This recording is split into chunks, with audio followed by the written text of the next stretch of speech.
L'hôpital qui est devenu actuellement clinique universitaire, hôpital d'Ipumba, au départ, hôpital Mama Bobila Dawa, c'est un hôpital qui a été construit par l'État congolais et cela en remplacement de l'hôpital d'Issélé qui avait été détruit pour l'exploitation minière polygone. En fait, le constructeur ou le responsable, celui qui a décaissé, c'est l'État congolais et celui qui réalisait les travaux, c'était l'AMIBA. Toutes les factures de construction de cet hôpital ont été intégralement remboursées à l'AMIBA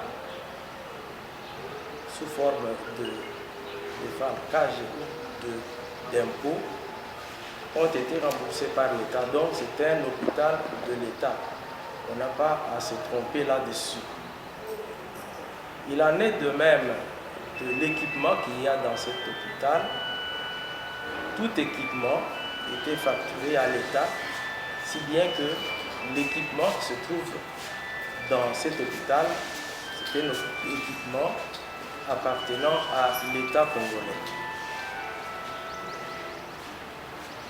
Cet hôpital a été construit, a commencé à fonctionner en 1994, à 1994, excusez-moi, en 1984. Et c'était d'abord l'hôpital Mama Bobila Dawa. Il a fonctionné sous la gestion de l'AMIBA parce que l'État congolais s'était convenu avec l'AMIBA qu'il cédait la gestion à l'AMIBA. L'hôpital a fonctionné donc sous la gestion de l'AMIBA jusqu'il y a de cela quelques jours. Concernant le processus de cession de cet hôpital à l'université officielle de Mbuji-Mayi, les démarches ou le processus a commencé depuis 2018. Il y a eu des rencontres entre l'AMIBA, le gouvernorat de province et l'université officielle de Mbuji-Mayi. Il y a eu des rencontres au cours desquelles il a été débattu des modalités, d'abord du principe et ensuite des modalités de cession.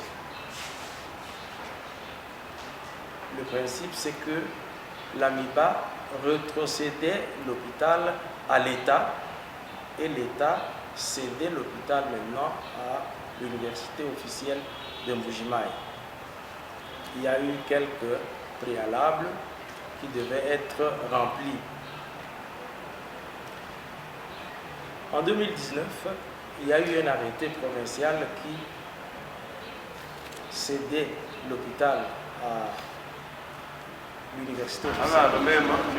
En fait, les démarches ont commencé auprès des ministères nationaux, le ministère de la Santé, le ministère de la Santé, le ministère de l'Enseignement supérieur, qui se sont convenus pour la cession de cet hôpital à l'université officielle de Mbuji-Mayi. Le ministère de la Santé a demandé que ce problème soit finalisé au niveau de la province. C'est ainsi que le gouverneur de province avait pris cet arrêté de cession de cet hôpital en 2019.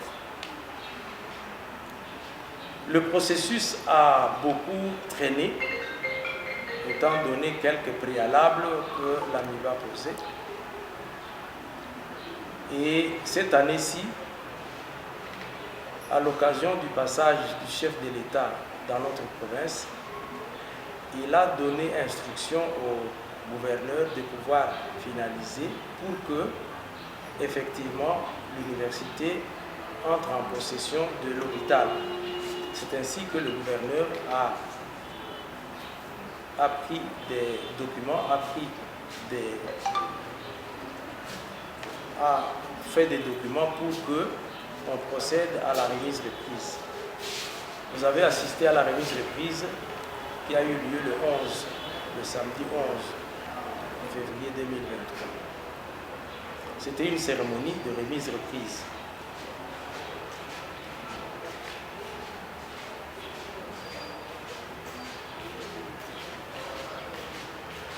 L'hôpital est actuellement sous la gestion de l'université officielle de Mbuji-Mayi.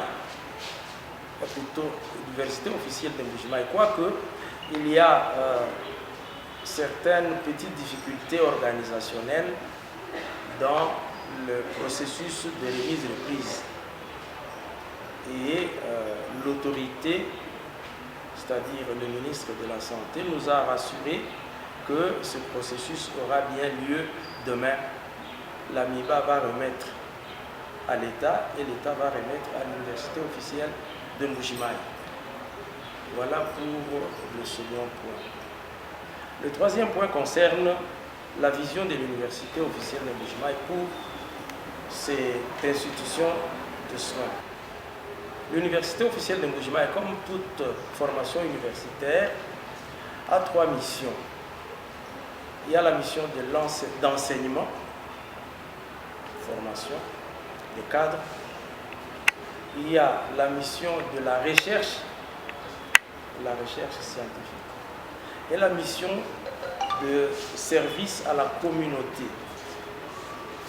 La mission de formation des cadres, c'est par l'enseignement. On recrute, on admet les étudiants, on les forme jusqu'à atteindre le niveau de docteur en médecine générale. Les travaux de recherche se font, mais nécessitent souvent le cadre de recherche qui est l'hôpital. Et la troisième mission, ça concerne les services à la communauté. Les services à la communauté, ce sont les soins médicaux spécialisés.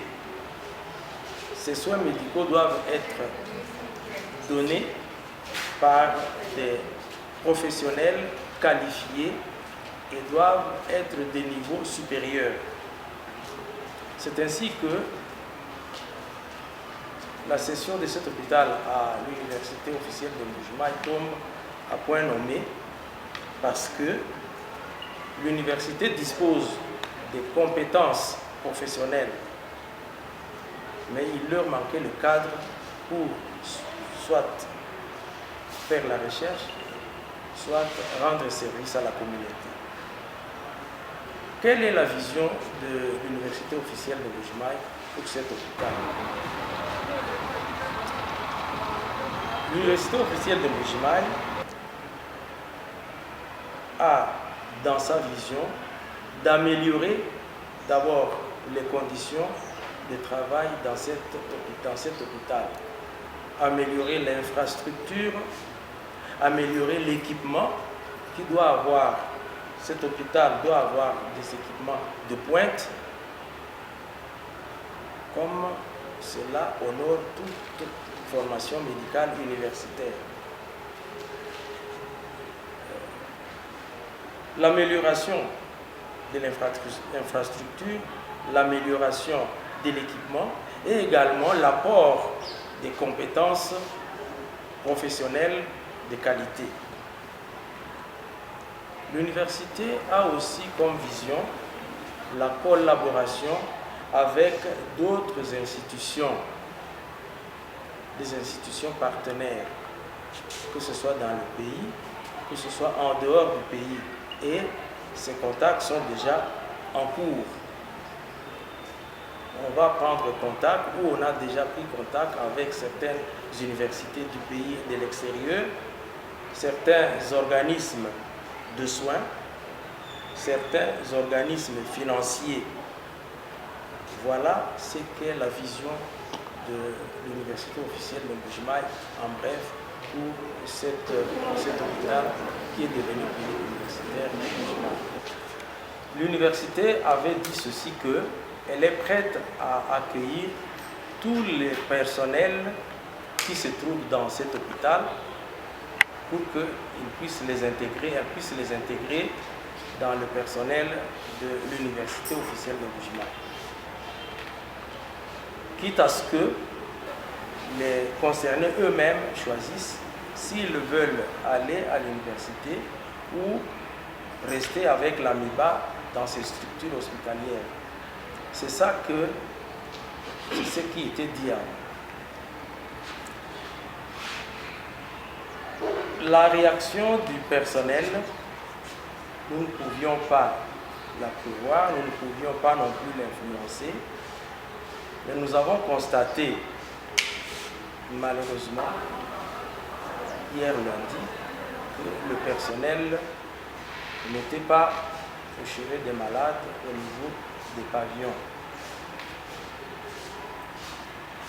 Étant médecin, étant professionnel de santé, nous ne pouvions pas nous laisser ces malades à leur triste sort.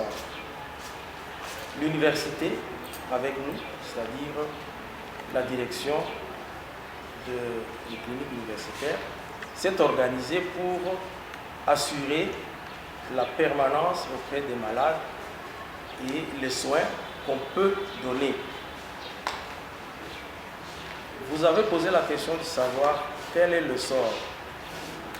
Il appartient à leur employeur, qui est la MIBA, de pouvoir décider de leur sort, parce que nous avons appris que tous ont préféré rester à la MIBA et ne pas venir aux cliniques universitaires.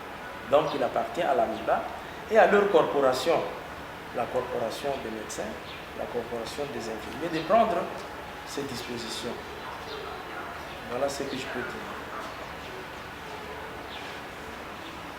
Oui, c'est vous qui...